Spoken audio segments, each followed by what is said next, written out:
नमस्कार मित्रांनो, तुम्हा सगळ्यांचे स्वागत आहे. तर मित्रांनो, उपराजधानीतील वाढते तापमान लक्षात घेता दुपारच्या वेळी रस्त्यावर शुकशुकाट पसरत आहे आणि अशा स्थितीत महत्त्वाच्या कामानिमित्त घराबाहेर पडलेल्या वाहन चालकांना ट्रॅफिक सिग्नलवर थांबावे लागत आहे. त्यामुळे शहर वाहतूक पोलिसांनी शहरातील अधिक वाहतूक राहत नसलेले 33 ट्रॅफिक सिग्नल रेड ब्लिंकर मोडवर ठेवण्याचा निर्णय घेतला आहे. त्यानुसार हे सिग्नल दुपारी 1 ते 4 वाजण्याच्या दरम्यान ब्लिंकर मोडवर राहणार आहेत. या कालावधीत वाहन चालकांसाठी 20 किलोमीटर प्रति तास हा वेग ठरवून देण्यात आला आहे. ब्लिंकर मोडवर असलेले वाहतूक सिग्नल पार करताना वाहन चालकांना थांबून दोन्ही बाजूंना पाहून पुढे जावे लागणार आहे. तर मित्रांनो, कडक उन्हामुळे नागरिकांच्या हितासाठी हा निर्णय घेण्यात आला आहे. सध्या नागपूरचे तापमान 44 अंशांवर गेले आहे आणि दुपारच्या वेळी महत्त्वाच्या कामासाठी काही नागरिक घराबाहेर पडतात.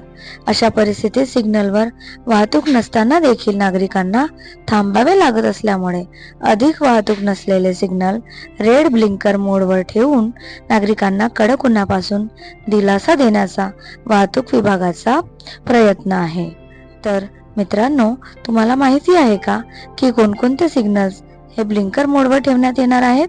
तर मित्रांनो, या चौकातील सिग्नल राहतील रेड ब्लिंकर मोडवर. उन्हामुळे शहर वाहतूक पोलिसांनी शहरातील 33 सिग्नल रेड ब्लिंकर मोडवर ठेवण्याचा निर्णय घेतला असून त्यात लेडीज क्लब चौक, GPO चौक, श्री मोहिनी कॉम्प्लेक्स चौक, पोलीस तलावटी पॉइंट, VCA चौक, मोहम्मद रफी चौक, कन्नमवार चौक, हिस्लॉप कॉलेज चौक, राजाराणी चौक, धरमपेठ वाय चौक, अजित बेकरी चौक, विवेकानंद हिंदुस्तान कॉलनी चौक, अहिंसा चौक, आज्ञाराम देवी चौक, टेलिफोन एक्सचेंज चौक, आंबेडकर चौक, कमाल चौक, DP road T point, TB ward चौक, पुरुषोत्तम बाजार चौक, त्यानंतर निरी टी पॉइंट, माता कचेरी चौक, जैताडा बाजार चौक, खामला रोड, भेंडे लेआउट चौक, देवनगर चौक, आवारी चौक, गुरुदेव नगर चौक, सक्करदरा चौक, संघर्ष नगर चौक, कडबी चौक,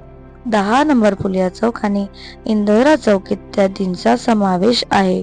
तर मित्रांनो, जर तुम्हाला या कडक आणि तापत्या उन्हामध्ये दुपारी घराबाहेर पडणे अपरिहार्य आहे, तर अशा वेळी तुम्ही या ट्रॅफिक सिग्नलवर न थांबता सरळ जाऊन आपले काम करू शकता आणि उन्हापासून होणाऱ्या त्रासाला थोडा प्रमाणात कमी करू शकता. व्हिडिओ शेवटपर्यंत बघितल्याबद्दल तुमचे खूप खूप धन्यवाद आणि अशाच नवनवीन व्हिडिओसाठी माझ्या चॅनलला सबस्क्राईब करा. धन्यवाद.